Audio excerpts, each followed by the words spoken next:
નમસ્કાર મિત્રો, આમ જોઈએ તો ગુડ ઇવનિંગ. હવે આજના દિવસે 10 ડિસેમ્બરે સાયન્સ અને કરંટના આપણી પાસે જે પ્રશ્નો આવ્યા છે એની આપણે ચર્ચા કરીએ, જેથી કરીને જે લોકોને પરીક્ષા બાકી છે એને હું હેલ્પ કરી શકું અને જ્યાં જરૂરી વિગત હશે એ પણ આપણે સાથે એડ કરતા જઈશું. તો સમય ન બગાડીએ અને સીધું સ્ટાર્ટ કરીએ છીએ પહેલા પ્રશ્નથી. મિત્રો, પ્રથમ પ્રશ્ન આપણે લઈએ છીએ કે કોઈ વસ્તુ છે એનું દ્રવ્યમાન 5 kg આપેલું છે, જેના પર 20 ન્યૂટનનું બળ લગાડવામાં આવે છે, જે 4 સેકન્ડ સુધી લગાડીએ છીએ, તો અંતિમ વેગ જે છે એ કેટલો થશે? ઓકે, તો આપણે વાત કરી હતી ભાઈ ગુરુત્વાકર્ષણ બળ ઉપર જ અથવા તો એના નિયમો ઉપર, જે ન્યૂટનની ગતિના નિયમો છે એના ઉપર પેપરમાંથી લોટ્સ ઓફ ક્વેશ્ચન્સ બને છે. આ બીજા નિયમ પરથી બન્યો છે. બીજો નિયમ છે ને એ બળની વ્યાખ્યા કરે છે કે F બરાબર m × a. ઓકે, હવે આપણને પૂછ્યું છે શું? તો કે વેગ. તો વેગ માટે થઈ અને આપણી પાસે સૂત્ર જે છે ને, ઓકે, એ જે ન્યૂટનની ગતિના સમીકરણનું પહેલું સૂત્ર છે આ v બરાબર u + at. તો at માટે આપણે એ જોશે, તો એ જે છે એનો ઉપયોગ આપણે અહીંયાથી કરીશું. એમ એટલે કે દ્રવ્યમાન આપ્યું છે 5, એને મૂકી દઈશું. ઓકે, અને જે કંઈ ફોર્સ છે, ફોર્સ આપેલું છે 20 ન્યૂટન, તો એ મૂકી દઈશું અને એની વેલ્યુ લઈએ, એની જે કિંમત આવે એને આ સૂત્રમાં મૂકીએ એટલે આપણે દાખલો મળી જશે. એક મિત્રની સરસ કોમેન્ટ આવેલી છે કે સર ન્યુમેરિકલ કરાવજો. મિત્ર, તમારા માટે વાત કરી દો, આપ ખાલી ને ખાલી યુટ્યુબમાં એવું લખજો કે ભાઈ સાયન્સ ન્યુમેરિકલ. ઓકે, તમે શું લખજો? Science numerical by officer Gujarati. તમને મારા 4 કે 5 વિડીયો મળશે. એનેથી વાત કરીએ તો તમે મારી ટેલિગ્રામ લિંક જે છે એ આ દરેક વિડીયોની આ વિડીયોની નીચે હોય છે, એમાં જશો એટલે આમાં ડ્રેગ કરજો ઉપર નીચે, એટલે તમને બધા જ વિડીયોની લિંક ડાયરેક્ટલી મળી જશે. શોધવું સરળ રહેશે. બંને રસ્તા આપણે આપી દીધા છે. આશા રાખું છું તમારો પ્રશ્ન હલ થયો. બીજી વાત કરીએ કે નીચેનામાંથી કયું અંગ એક સેલની અંદર ના હોય? હવે આ ક્વેશ્ચન્સ છે મેં જરા ટૂંકમાં લખેલા હોય મિત્રો, કારણ કે આપણો બંનેનો સમય બચે. હવે આ પ્રશ્ન છે ને એની અંદર એમ આપ્યું હતું કે નીચેના અમુક અંગોના નામ આપેલા છે જે સામાન્ય રીતે સેલ એટલે કે કોષની અંદર જોવા મળતા હોય છે. તમે ઓપ્શન પરથી ધ્યાને લઈને બતાવો કે કયું ન મળે, એટલે આવડું લાંબુ હોય, બરાબર. એની અંદર પેલું ઓપ્શન હતું માઇટોકોન્ડ્રિયા. ઓકે, એટલે કે ગુજરાતીમાં કણાભ સૂત્ર. આવા બધા ઓપ્શનો હતા, પણ જેની અંદર એક દ્રવ્ય નામ આપેલું હતું, બરાબર. આ કોષરસ ઝાડની અંદર જે છે એની આસપાસ આ દ્રવ્ય છે એ કોષ કેન્દ્રની અંદર નહીં, પણ કોષરસ ઝાડ જે હોય છે એ અને એની આસપાસના ભાગની અંદર આ દ્રવ્ય જે છે ને એ ફરતું હોય છે, જેને સાઇટોપ્લાઝમ કહેવામાં આવે છે. કદાચ આમાં કન્ફ્યુઝન છે, પણ મારી દ્રષ્ટિએ સાઇટોપ્લાઝમ જવાબ બને છે મિત્રો. ત્યારબાદ વાત કરીએ, જો કોઈ સર્કિટની અંદર અમુક પ્રતિરોધને શ્રેણીમાં જોડવામાં આવે તો શું સમાન રહેશે? બરાબર. પ્રતિરોધ એટલે કે રજિસ્ટર, જેને અવરોધ બી આપણે બોલી શકીએ. તો જુઓ, જ્યારે શ્રેણી એટલે કે ભાઈ આપણે સિરીઝમાં જોડવામાં આવે ને ત્યારે હંમેશા કરંટ સમાન રહેતો હોય છે. હવે આ જ પ્રશ્નને કદાચ કાલે ફેરવીને પૂછે કે એને સમાંતરમાં જોડવામાં આવે, તો જ્યારે સમાંતરમાં જોડવામાં આવે ત્યારે વોલ્ટેજ જે છે એ સમાન રહેતો હોય છે મિત્રો. ત્યારબાદ વાત કરીએ, ધ્વનિની તીવ્રતા જે છે કોના પર આધાર રાખતી હોય છે? તો છે ને આ પ્રશ્ન આપણે સાયન્સની અલગ અલગ 8 જેટલી મેં ફ્રીની અંદર ટેસ્ટ આપેલી છે ત્યારે મેં આવા પ્રશ્નો લીધેલા છે. તો ધ્વનિ જે છે ને, ધ્વનિનો સ્રોત જે છે એટલે કે એનો વિસ્તાર હોય, બરાબર. અહીંયા એ લોકો શબ્દ વાપરે છે ઘણી વખત આયામ, બરાબર. અને સ્રોતને કહેતા હોય, ધ્વનિને કે કંપન વિસ્તાર. શું લખતા હોય? કંપનનો વિસ્તાર. એટલે હવે તમને ખબર હોય ધ્વનિ છે ને, બરાબર, એ કોઈ પણ આપણે ધ્વનિ શું કામ આવે છે? તો કે આવી રીતે કોઈ વસ્તુ જે છે એના ઉપર ટક્કર લાગવાથી. એનું બેસ્ટ એક્ઝામ્પલ શું લઈ શકીએ? તો કે ભાઈ આ ઢોલકી કે ઢોલ કે નગારું લઈએ કે તબલું લઈએ. આ તબલા ઉપર કોઈ વસ્તુ આમ પછાડે, આપણે ધબ ધબ કરીએ એટલે તબલાનો અવાજ ઉત્પન્ન થાય છે. એટલે ધ્વનિ છે એ મૂળ શું છે? તો કે વાઇબ્રેશનથી. તો તબલું જે છે એ આમ વાઇબ્રેટ થાય, કંપન થાય. એ કેટલું કંપન થાય છે, એનો વિસ્તાર શું છે, એના પર આધાર રાખે છે. આઈ થિંક હવે હું સમજાવી શક્યો છું આપને. ઓકે, એટલે ધ્વનિ સ્ત્રોતનો જે વિસ્તાર છે ને એના આધારે ધ્વનિની તીવ્રતા આધાર રાખતી હોય છે મિત્રો. ત્યારબાદ વાત કરીએ તો ઓઝોન સંબંધિત ખતરો આવતા વર્ષોમાં વધશે, આવી જાહેરાત હાલમાં કોણે કરેલી છે? તો કે ભાઈ આઈઆઈટી કાનપુરના એક્સપર્ટ ટીમ જે છે એમણે ઓઝોન ઉપર સંશોધનો કર્યા અને આપને આ વાત જે છે જાહેર કરી કે આવતા વર્ષોની અંદર ટૂંક સમયમાં, એટલે કે ભાઈ જેમ જેમ વર્ષો જશે એમ ઓઝોન જે છે એના પર થતો ખતરો આપણા બધા માટે ખૂબ જ મુશ્કેલી સર્જી શકે છે. ઓકે, ત્યારબાદ વાત કરીએ કે ભાઈ અંતર્મુખ દર્પણ જે છે એનું પ્રતિબિંબ કેવું પડશે. તો પહેલાં સાચા જવાબનો ઓપ્શન વાંચીએ, ત્યારબાદ એના વિશે થોડી વાત કરીએ. તો કે ભાઈ વસ્તુનું જે સ્થાન છે એના મુજબ આની અંદર જે પ્રતિબિંબ છે વાસ્તવિક બની શકે છે, આભાસી બની શકે છે, ઉલટું બની શકે છે, સીધું પણ બની શકે છે. ઇન શોર્ટ કે વસ્તુને ક્યાં મૂકવામાં આવી છે એના ઉપર આધાર રાખે છે. આવડું મોટું ઓપ્શન હતું. હવે હું મારી વાત કરું તો પરીક્ષાના 8-10 દિવસ પહેલાં મને ખૂબ ગલગલિયા થયા કે મારે છોકરાઓને આ ભણાવવું જ જોઈએ. એટલે મેં દર્પણ પ્રતિબિંબના 2 લેક્ચર મૂક્યા. બરાબર, તમને કદાચ આજે જાણીને આશ્ચર્ય થશે, માત્ર 100 થી 150 વ્યૂ છે, 150 વ્યૂ. મેં બોર્ડ ઉપર બહુ બધું, એટલે મને જે તડપ છે કે મારા દોસ્ત, મારા મિત્ર, મારા ભાઈ, મારા બેન, આ ગુજરાતનો નાગરિક ને હું ગુજરાતીમાં આપી શકું, પણ જ્યારે વ્યૂ ના આવે ને દિલ દુખે છે દોસ્તો. બરાબર, આજે કેવી પરિસ્થિતિ છે, મારા ઘરની અંદર મારા પિતાનું અવસાન થયેલું છે, છતાં હું ટાઈમ કાઢી મેનેજ કરીને તમારા માટે આ બધું કરી રહ્યો છું. તો થોડા વ્યૂ વધે એવી મારી અપેક્ષા હોય. એવું શું કામ બને કે બીજાની ચેનલમાં જ 1000 વ્યૂ હોય, આપણી ચેનલ પર કેમ ના હોય? તમારા જેવા 1000 લોકો કેમ એવી આશા ન રાખે કે આપણે રેલવેની જોબ લઈએ, આપણે પણ શીખીએ? તો વિડીયોને સપોર્ટ કરો, ચેનલને થોડો સપોર્ટ કરો, આગળ વધારી શકતા હોય તો વધારો મિત્રો.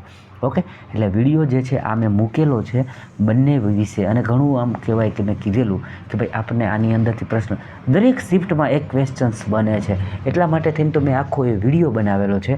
તમે લખજો અથવા મારી ટેલિગ્રામ ચેનલ પર જાજો, ત્યાં તમને આના મળી જશે કે અંતર્મુખ એટલે કે ભાઈ આપણે કહીએ કે ભાઈ અંતર્ગોળ અને બહિર્ગોળ બંનેના વિડીયો બોર્ડ ઉપર સમજાવેલા છે. આપ એક વખત 10-15 મિનિટ બગાડીને વિડીયો જોઈ લેશો. ત્યારબાદ વાત કરીએ કે આપણા મોઢાની વાત કરી છે. મોંની પીએચ વેલ્યુ જે છે એ કયા આંકથી ઘટે તો આપણા મોઢાની અંદર ક્ષારણ અથવા તો શયન થાય અને આપણા દાંત જે છે એ સડવાના કે પડી જવાની ઘટના ઘટે છે. તો આ બેઠો પ્રશ્ન આપણે આપણા સરસ મજાના મટીરિયલમાં લઈ અને મેં આમ અંડરલાઇન કરીને લખ્યું છે કે આ પ્રશ્ન અચૂક આવશે. આ જ પ્રશ્ન મેં પ્રી ટેસ્ટની અંદર લીધો ત્યારે કીધું કે આ પ્રશ્ન આવશે. હવે જો શું થાય, મેં જે અનુમાન મારેલા છે બધા પ્રશ્ન આવે, પણ બની શકે કે 2 તારામાં આવે, 2 કોઈ બીજાનામાં આવે, 2 પ્રશ્ન કોઈ ત્રીજામાં આવે. એટલે આપણે જે લીધા હોય ને ટેસ્ટમાં 25 પ્રશ્ન આવે, પણ 2-5 તમને 2-5 બીજાને આવી શકે છે મિત્રો.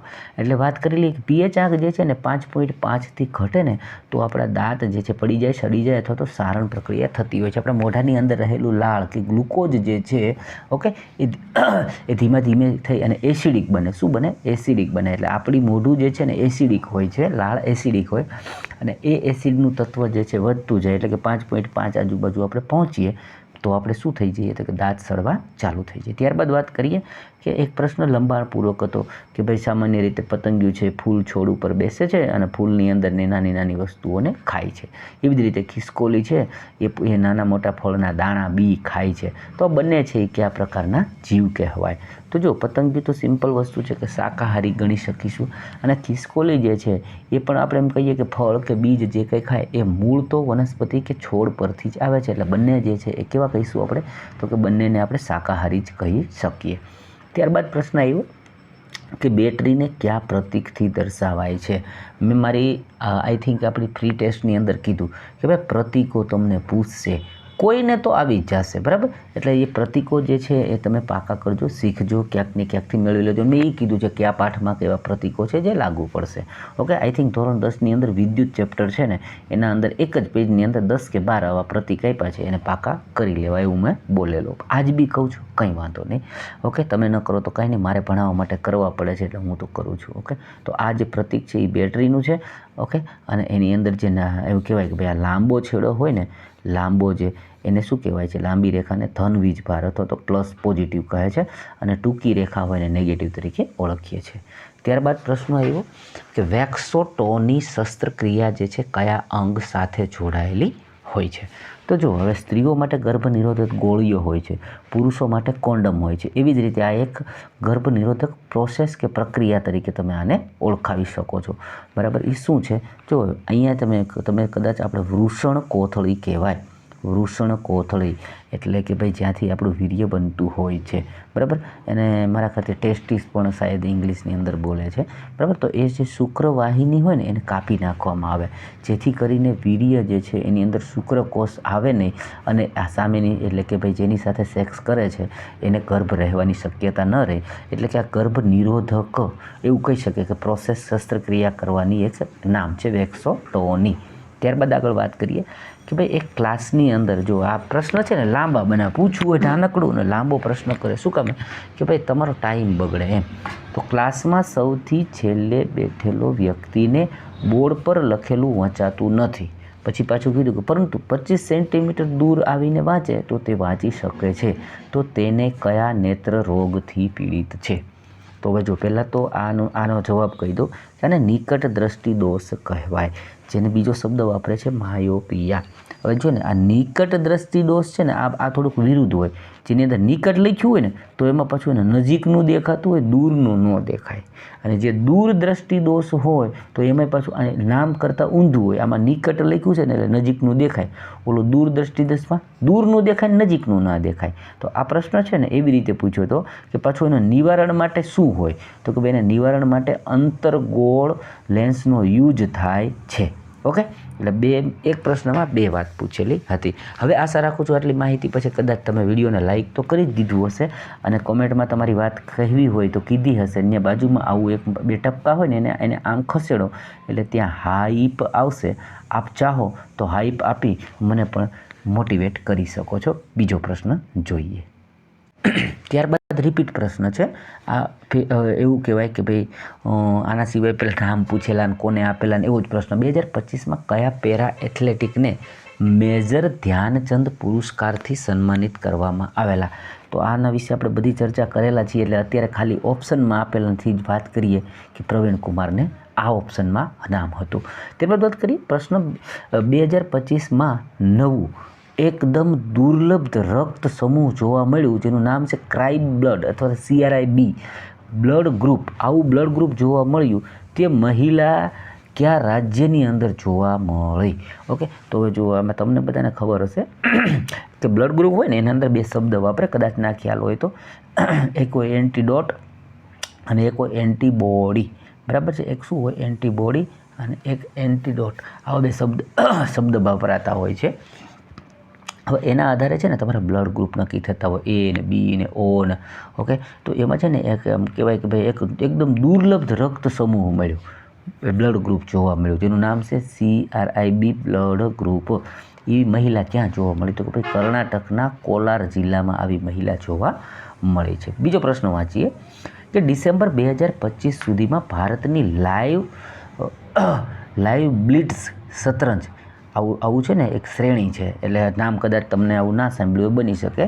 લાઈવ બ્લિટ્સ શતરંજ શ્રેણીમાં પ્રથમ સ્થાન કોને મળ્યું અથવા તો કોણ છે? તો નામ છે અર્જુન એરિગેસી. આવો જે વ્યક્તિ છે એને પ્રથમ સ્થાન મળ્યું છે. ત્યારબાદ વાત કરીએ 2025માં ઓસ્ટ્રા હિન્દ સૈન્ય ટુકડીનો પ્રશ્ન આવ્યો. હવે શું હતો બહુ પ્રોપર નથી પણ હું કહી દઉં તો આપણે પણ એક સરસ મજાનું કરંટ અફેરનું મટીરિયલ બનાવ્યું છે, માત્ર 51 રૂપીઝમાં છે. ઇફ યુ વોન્ટ, તમારી ઈચ્છા હોય તો જો લેવું હોય ને તો નંબર આપું છું 91 57 68 80 58 મારો વોટ્સઅપ નંબર છે, એમાં મારી સાથે વાત કરી અને મેળવી શકો છો. હાલ આ પ્રશ્નોની ચર્ચા કરીએ તો કે ભાઈ ઓક્ટોબર 2025ની અંદર ઓસ્ટ્રા હિન્દ નામનું સૈન્ય અભ્યાસ થયેલું હતું. તેનું નેતૃત્વ જે છે ને એ ગોરખા રાઇફલ્સ દ્વારા કરેલું હતું અને આ એક સૈન્ય અભ્યાસ છે જે ઓસ્ટ્રેલિયામાં ઇરવિન બેરકમાં આનું આખું આયોજન કરવામાં આવેલું હતું.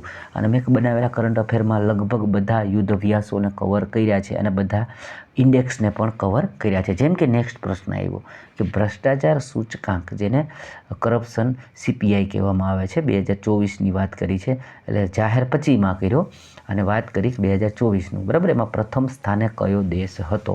તો એમાં પ્રથમ સ્થાન મેળવનાર ડેનમાર્ક છે. અને એમાં જે પહેલાં હોય ને જે સૌથી આગળ આવે ને એને એવું ગણાય કે સૌથી ઓછું ભ્રષ્ટાચાર છે, જેનો આંકડો વાહે એમ એ ખરાબ દેશ ગણાય.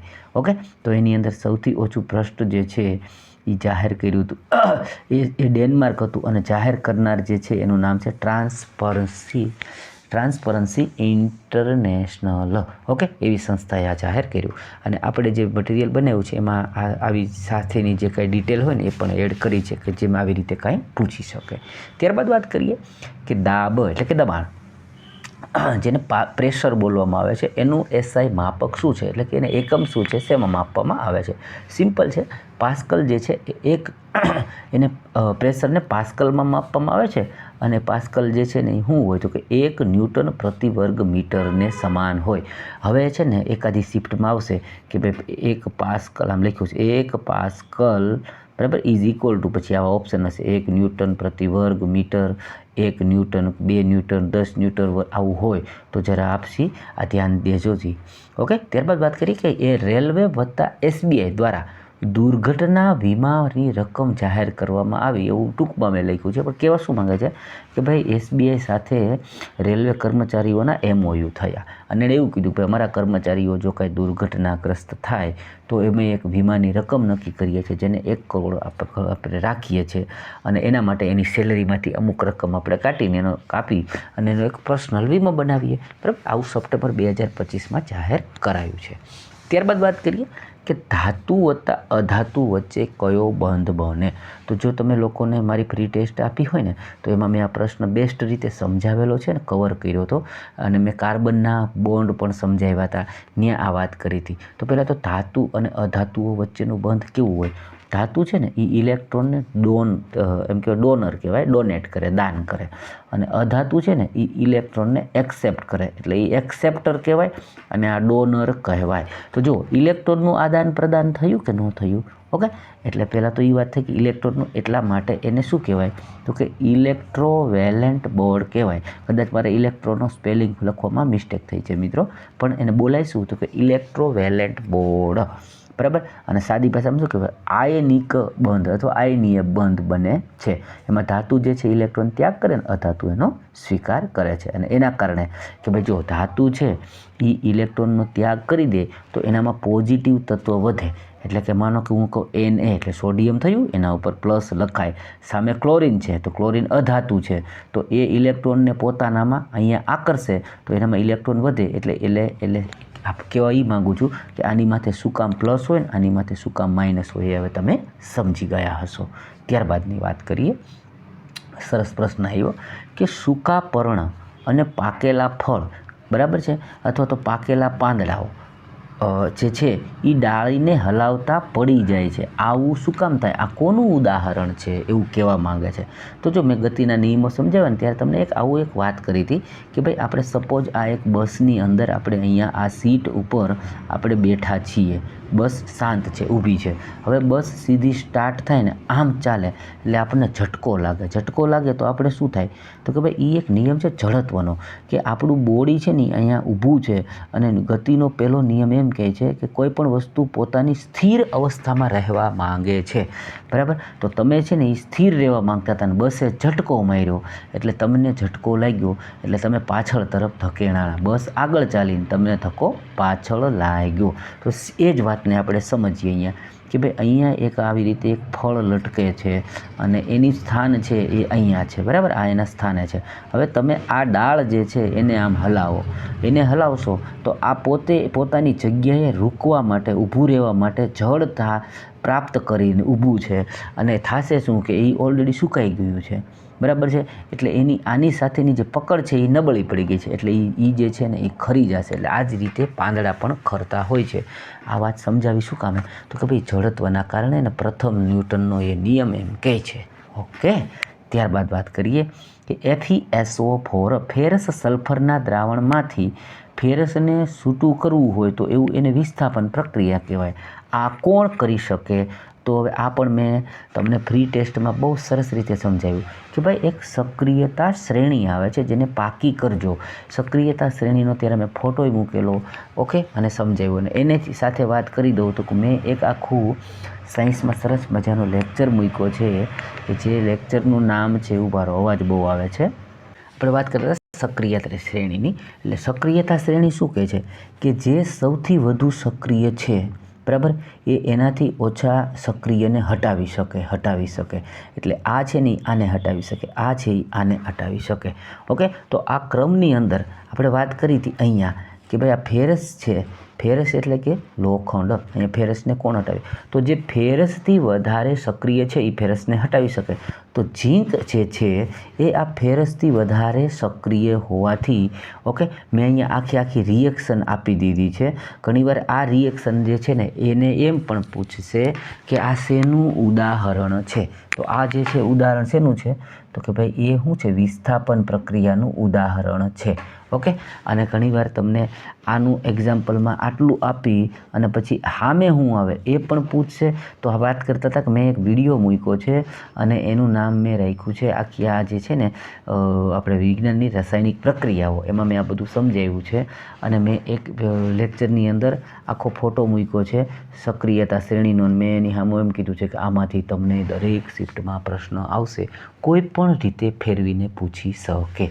તો એ અત્યારે એને આ રીતે પૂછવાની પદ્ધતિ અલગ હોય, પણ વાત એ છે કે ટોપિક એનો એ રહેશે. ઓકે, તો મારા મટીરિયલમાં પણ આ વાત કરેલી છે, ઈચ્છા થાય તો ખરીદજો, 101 રૂપીઝમાં મળી રહેશે. આગળ વાત કરીએ કે હાલમાં સૌથી યુવાન તરવાવાળું કે જેણે ઇંગ્લિશ ચેનલ પાર કરી, ઓકે, એનું નામ પૂછેલું. તો ભાઈ 16 વર્ષીય છે જેનું નામ જીયા રાય છે, જેણે ઇંગ્લેન્ડથી ફ્રાન્સ સુધીની જે ઇંગ્લિશ ચેનલ છે ને ભાઈ એને તરીને પસાર કરી. ઓકે, તો આટલા પ્રશ્નોની આપણે ચર્ચા કરી. મારી પાસે જેટલો સમય હતો એનો મેં સદુપયોગ તમારા માટે કર્યો છે. મિત્રો, તમને ગમ્યું હોય તો લાઈક, સબસ્ક્રાઈબ કરજો, બીજા મિત્રોને સુધી આ વિડીયો પહોંચાડજો. વિડીયો જોવા બદલ ખૂબ ખૂબ ધન્યવાદ અને તમે સફળ થાઓ એવી શુભેચ્છા સાથે કાલે ફરીથી મળીશું. આવજો મિત્રો.